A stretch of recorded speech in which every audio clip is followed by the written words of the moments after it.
சண்முகபரணி சீரியல்ல இப்போ ராட்டகாசமான எபிசோட் வந்திருக்கு. ஸ்கிப் பண்ணாமல் ஃபுல்லோடையும் கேளுங்க. அதுக்கு முன்னாடி வீடியோ பிடிச்சிருந்துச்சுன்னா லைக் பண்ண பாருங்க. ரொம்ப பிடிச்சிருந்துச்சுன்னா நம்ம சேனலுக்கு வந்து சப்ஸ்கிரைப் பண்ணி கண்டினியூஸாக ஆதரவு தாங்க.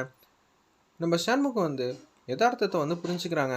நிச்சயம் வந்து அங்கே இருக்கலாம் வாய்ப்பே இல்லை. கண்டிப்பாக அங்கே தான் இருக்குன்னு எனக்கு தெரியுது. ஆனால் நீங்கள் யாருமே வந்து நம்ப மாட்டேங்கிறீங்களே அப்படின்னு சொல்லி உச்சக்கட்ட கோவத்தோட வந்து கேட்குறாங்க நம்ம பரணி. அப்போன்னு பார்த்து நம்ம பாக்கியம் வந்து ஃபோன் அடிக்கிறாங்க. அந்த இடத்துல பக்கத்தில் வந்து இவ இருக்காளா ரத்னா? தூங்கிட்டு இருக்காளா முழிச்சிட்டு இருக்காளா?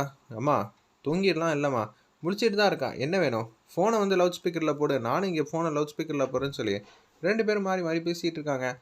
அவள் பிரின்ஸிபல் ஆகணும், ஸ்கூல் சண்முகம் நல்லபடியாக வாங்கணும்னா அவள் கையால் பொங்கல் வைக்கிறேன்னு சாமிக்கு வந்து வேண்டிக்கிட்டேன் முருகனுக்கு. அதனால நாளைக்கு நல்ல நல்லா இருக்குது, முருகனுக்கு வேறு விசேஷமான நாள், நாளைக்கே பொங்கல் வச்சிடலாங்கிற மாதிரி அதிரடியாக வந்து சொல்கிறாங்க. அந்த இடத்துல நம்ம பாக்கியம் நாளைக்கெல்லாம் போக முடியாது. ஏன்னா ஸ்கூலில் ஏகப்பட்ட வேலை வந்து பெண்டிங்காக இருக்குது. அதை எல்லாம் சட்டு புட்டுன்னு பார்க்கணும். அதுக்கப்புறம் ஸ்கூலை வந்து நல்லபடியாக வந்து பார்த்துக்கணும். அப்படி இருக்கும்போது என்னால் டக்கு டக்குன்னெலாம் வர முடியாது.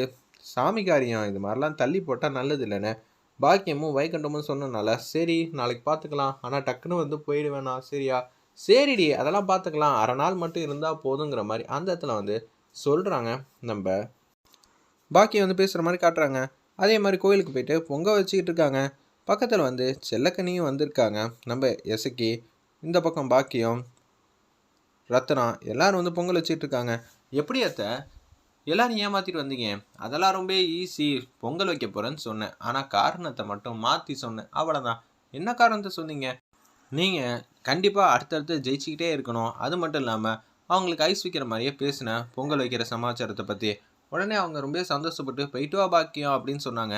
அதனால தான் நம்ம இங்கே வந்திருக்கோம். அவரை ஏமாத்தியாச்சு. பொங்கல் வந்து உனக்காக தான் வைக்கிறேன் அப்படின்னு சொல்லிட்டு இருக்கப்ப சவுந்தரபாண்டிக்கு தெரிஞ்ச ஒருத்தர் வந்து அங்கே இருக்காங்க. அம்மா பொங்கல் வைக்கிறீங்களா அப்படின்னு சொல்லி அந்த காரணத்தை ஏதோ வந்து அரசல் புரசலாக வந்து சொல்லிடுறாங்க. அவங்களும் கேட்டுறாங்க. அந்த இடத்துல ஒரு பக்கம் நம்ம சவுந்தரபாண்டி சனியனனை பாண்டியம்மாலேருந்து எல்லாரும் கோயிலுக்கு வந்து வந்திருக்காங்க. அப்பன்னு பார்த்து அந்த ஒரு நபரை வந்து பார்க்குறாங்க. பார்த்தோன்னே எதுக்காக ஐயா கோயிலுக்குலாம் வந்திருக்கீங்க? எதுவும் விசேஷமா? ஆமாம் இன்னைக்கு விசேஷம் இல்லை, பாக்கியம் வந்து எனக்காக வேண்டிக்கிட்டு நான் நல்லபடியாக இருக்கணும்னு சொல்லிட்டு தான் பொங்கல் வைக்க வந்திருக்கேன்னு சொல்கிறாங்க. அந்த இடத்துல இதை கேட்டோன்னு வந்து பேரதிர்ச்சி ஆகிறாங்க. அந்த இடத்துல நம்ம அந்த ஒரு நபர் இப்படியெல்லாம் ஒரு காரணத்தை சொல்லியே வேற ஏதோ காரணத்தை தானே சொன்னாங்க. சரி அப்போனா நீ என்ன ஏதுன்னு சொல்லிட்டு தூரத்துலேருந்து போய் கேளு, நான் பக்கத்தில் வந்து நான் ரகசியமாக வந்து கேட்டுறேன்னு சொன்னேன். அம்மா பொங்கல் கிடைக்குமா அப்படின்னு சொல்லி கேட்குறாங்க. பொங்கல் லேட்டாக தானே கிடைக்கும், அதான் 1/2 லிட்டர் நெய்யில் வந்து சூப்பராக வந்து பொங்கல் வந்து செய்ய போகிறோம். 1/2 லிட்டர் நெய்யை ஊற்றி செய்ய போகிறீங்களா? அப்படின்னா சூப்பராக இருக்கும். முந்திரி பாதாம் பிஸ்தாலாம் போடுவீங்களா? ஆமாம் போடுறோம் போடுறோம் அப்படின்னு சொல்கிறாங்க. உங்களுக்கு ஸ்பெஷலாக தனியாக 2 கப்பு வந்து எடுத்து வச்சிடுறோம் போதும்ல அப்படின்னு சொல்லும்போது போதுமா? எதுக்காக இந்த விசேஷ பொங்கல்னு தெரிஞ்சுக்கலாமா? சொல்லுங்கம்மா, கேட்க ரொம்ப ஆர்வமாக இருக்குன்னு சொன்னேன். நம்ம சண்முகம் வந்து ஜெயிக்கணும், அதுக்காக தான் இது மாதிரி பொங்கல் வந்து வைக்கிறோம். ஆல்ரெடி அவன் ஜெயிச்சிருக்கான்ல. இன்னொன்று எங்கள் மாமனார்கிட்ட சண்முகம் ஜெயிக்கவே முடியாதுன்னு சொல்லி சவால்லாம் விட்டாங்க எங்கள் மாமனாரும் என் புருஷனும். ஆனால் கடைசியில் என்னாச்சு? சவால் விட்டவங்க எப்போதும் சவால் விட்டதாகவே இருக்காங்க. அவங்க ஒரு வாட்டி கூட ஜெயிக்கல. இதெல்லாம் நம்ம திருப்பி சொன்னோன்னு வச்சுக்கோங்களேன், அவங்களுக்கு வந்து அசிங்கமாயிடும். என்ன பண்ணுறது? எத்தனை வாட்டி அசிங்கப்பட்டாலும் அவங்களுக்கு புத்தியே வராதுங்கிற மாதிரி அதிரடியாக வந்து பேசுகிறாங்க. இதை வந்து நம்ம சவுந்தரபாண்டி கேட்டோன்னு வந்து ரொம்ப கடுப்பாயிட்டாங்க. பானையெல்லாம் கூட பார்க்காம அந்த இடத்துல வந்து எட்டி உதச்சி அப்படியே வந்து பானையெல்லாம் வந்து தூக்கி எரிஞ்சிடுறாங்க. பானையெல்லாம் வந்து உடஞ்சிருது. என்னடா அது இப்படி ஆயிடுச்சு? என்னங்க நீங்கள் எப்படி பண்ணி வச்சுருக்கீங்க? பாக்கியம் நான் உனக்கு என்னப்பான்னு சொன்னேன், நீ என்ன இப்படி என்ன பழி வாங்கிட்டு இருக்க? சண்முகம் பரணி தான் என்னை பழி வாங்குறாங்களா? நீயுமா? என்ன சொன்ன? நீங்கள் என்ன செஞ்சிகிட்டு இருக்க? சண்முகம் ஜெயிக்கிறதுக்காக இங்கே பொங்கல் வைக்க வந்திருக்க? அவன் ஸ்கூல் வாங்குவானா ஜெயிப்பானா? அவன்கிட்ட நான் தோற்று போகணுமா? இதுக்கு நீ சாமிக்கிட்ட வேண்டிக்கிட்டு பொங்கல் வைக்க வருவியா? கடைசியில் நான் நல்லா இருக்கணும்னு சும்மா வந்து சொல்லுவியா? நீ எல்லாம் என்ன ஆள் அப்படின்னு சொல்லி கண்ணா அப்படின்னா திட்டுறாங்க. அந்த இடத்துல உனக்கு நான் நல்லபடியாக தானே உன்னை பார்த்துக்கிட்டு இருக்கேன், ஆனால் நீ என்னை ஏமாத்துறல்ல, அதுவும் சண்முகம் பேரை சொல்லி என்னை வந்து ஏமாத்திருக்க. இதை நான் மறக்கவும் மாட்டேன் மன்னிக்கவும் மாட்டேன்னு சொல்லி உச்சக்கட்ட கோவத்தில் வந்து பேசுகிறாங்க. அவங்க எதுக்காக பொங்கல் வச்சா நமக்கு என்ன? அவங்க எப்படி இருந்தாலும் இது மாதிரி தில்லுமுள்ளு பண்ணுவாங்க தான் நல்லா தெரியுமே, இதுக்கு எதுக்கு நீ கடுப்பா இது மாதிரி பண்ணுறேன்னு நம்ம பரணி வந்து வைத்தியம் பார்த்துட்டு இருக்காங்க அங்கே இருக்கிறவங்கள்ட்டலாம். அப்பன்னு பார்த்து ஏங்க இது மாதிரிலாம் பண்ணுறீங்க? நல்லா நேர்மையாக வந்து இருங்க, ஏன் உண்மையாகவே இருக்க மாட்டேங்கிறீங்க? என்ன ஆச்சு மருத்துவரே? பின்ன நான் சொன்னால் அதை செய்ய மாட்டேங்கிறீங்க. ரெஸ்ட் எடுத்தால் தானே கால் வந்து சரியாகும், அதுக்கப்புறம் வேலைக்கு போய்க்கலாம் கண்டினியூஸாக. என்னமா பண்ணுறது? வேலைக்கு போனால் தான் வந்து வீட்டில் வந்து அடுப்பெரியும்.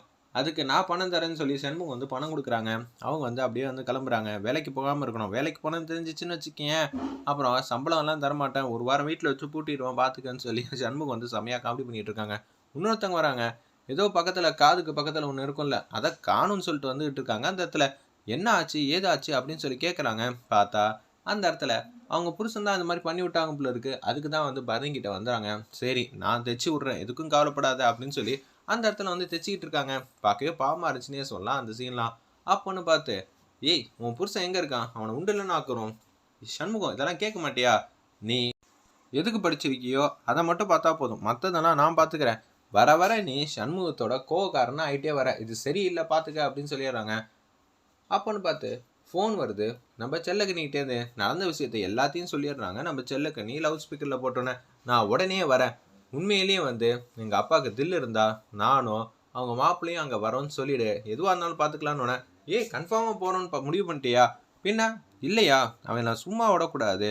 என்ன தைரியம் இருந்தால் ரத்னாக்கா வந்து பானை வைக்கிறத, அதுவும் கோயிலுக்காக வைக்கிறதுன்னு கூட கொஞ்சம் கூட வந்து கருணை அடிப்படை இல்லாமல் அங்கே என்ன மாதிரி ஒரு பிரச்சனை வந்து நடந்திருக்கு, பானையெல்லாம் உடச்சிருக்காப்புல, கேட்க நாதி இல்லைன்னு நினச்சாங்களா? வா போய் கேட்போன்னு சொல்லி வேக வேகமாக வராங்க அந்த இடத்துல. அப்போன்னு பார்த்து என்ன பிரச்சனையாச்சு அப்படின்னு சொல்லி கேட்குறாங்க நம்ம செல்லக்கனிக்கிட்டேயும் எசைக்கிட்டேயும். ஆனால் செல்லக்கனி எதுவுமே சொல்லாமல் மௌனமாக இருக்காங்க. இங்கெல்லாம் எந்த பிரச்சனையும் இல்லைன்னு கூட இருக்கிற 3 பேரும் சொல்கிறாங்க.